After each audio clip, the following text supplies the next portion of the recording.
Jumat 17 Agustus 1945 merupakan hari yang penting bagi bangsa Indonesia. Pada hari itu, tonggak baru perjalanan bangsa Indonesia dimulai dengan dikumandangkannya Proklamasi Kemerdekaan Indonesia oleh Presiden RI pertama, Insinyur Soekarno.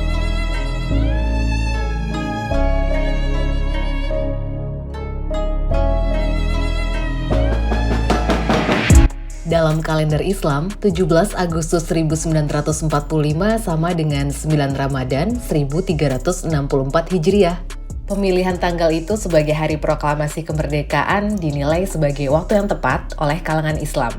Sebab jatuh pada hari baik yakni Jumat dan bulan suci Ramadan. Bapak Proklamator Indonesia, Insinyur Soekarno yang kerap disapa Bung Karno, sebelumnya juga sudah merencanakan proklamasi pada 17 Agustus 1945. Tanggal tersebut dipilihnya karena diyakini angka 17 merupakan angka keramat. Al-Quran diturunkan pada 17 Ramadan. Sholat seharinya terdiri dari 17 rakaat. Maka dipilihlah hari Jumat Legi 17 Agustus 1945 yang bertepatan dengan 9 Ramadan 1364 Hijriah. Bung Karno kala itu juga mempertimbangkan masukan dari para ulama. Karena dalam Api Sejarah 2 disebutkan, para pemimpin politik mendekati ulama untuk menumbuhkan rasa tenang, yakin, dan berani. Oleh karena itu, sebelum proklamasi menurut Dr. R. Soeharto dalam Saksi Sejarah, Bung Karno datang ke Syekh Musa, seorang ulama mukasyafah yang berusia 80 tahun di Sukanegara, Cianjur Selatan. Seorang ulama yang dikenal oleh Bung Karno melalui petunjuk R.A.A. Wiranata-Kusuma, Bupati Cianjur dan Bandung, serta nantinya menjadi Menteri Dalam Negeri.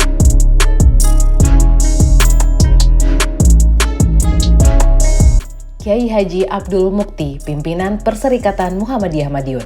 Dari Kiai Haji Abdul Mukti, Bung Karno mendapatkan kepastian waktu yang baik untuk proklamasi, yakni 17 Agustus 1945. Bung Karno juga berupaya mendapatkan keterangan tentang kepastian datangnya hari kemerdekaan dan dukungan dari ulama besar dari pesantren Tebu Ireng Jombang, Rais Akbar Kiai Haji Hashim Asy'ari. Dari beliau diperoleh kepastian tidak perlu takut tentang proklamasi karena Rais Akbar Kiai Haji Hashim Asy'ari sudah menghubungi pimpinan Angkatan Laut Jepang di Surabaya dan memberitahukan bahwa dirinya setuju Bung Karno sebagai Presiden RI. Teks proklamasi sendiri menurut Mr. Ahmad Subarjo didiktekan oleh Bung Hatta dan ditulis Bung Karno pukul 3 pada waktu sahur Ramadan.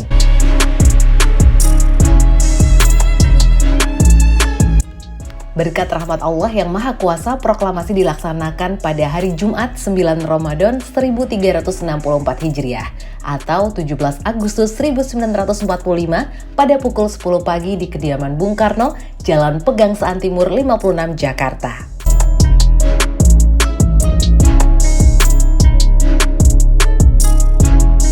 Hari Jumat adalah penghulu segala hari dan hari yang paling mulia di sisi Allah.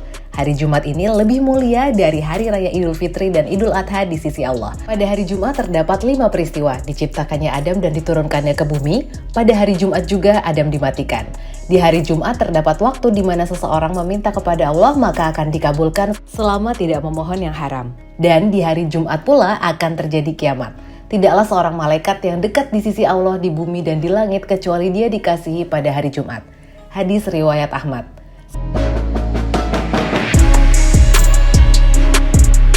Sementara Ramadan adalah bulan suci yang penuh dengan keberkahan dan keutamaan. Di bulan itu, semua amal manusia dilipat gandakan dan semua perbuatan baik diperhitungkan. Bulan Ramadan, bulan yang di dalamnya diturunkan atau permulaan Al-Quran sebagai petunjuk bagi manusia dan penjelasan-penjelasan mengenai petunjuk itu dan pembeda antara yang hak dan yang batil. Surat Al-Baqarah ayat 185.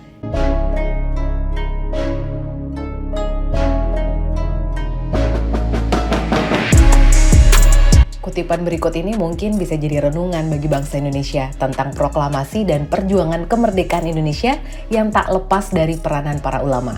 Barat menerima kenyataan bahwa proklamasi kemerdekaan Republik Indonesia dilupakan oleh sebagian umat Islam. Terjadi pada 9 Ramadan 1364 Hijriah, hari Jumat. Bulan suci Ramadan sebagai bulan yang penuh berkah dan fadilah ternyata tidak hanya nampak dalam sejarah Islam, baik pada masa Rasulullah Shallallahu Alaihi Wasallam ataupun pada masa kekhalifahan Islam. Sejarah Islam di Indonesia kini menampakkan dirinya sebagai bagian rangkaian betapa besarnya pengaruh ajaran Islam di negeri ini.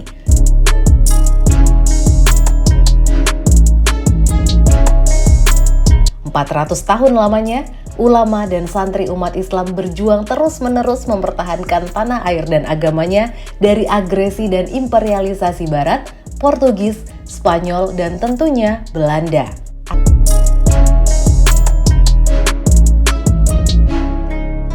Akan tetapi, sudahkah sejarah perjuangan ulama dan santri umat Islam mendapatkan tempat yang layak dalam ilmu pengetahuan dan pemahaman generasi penerus umat Islam sekarang ini? Kebenaran yang terkesan disembunyikan ini kurang lebih telah hampir 70 tahun bersemayam dalam pundi-pundi Islam dengan mayoritas umatnya di bangsa ini.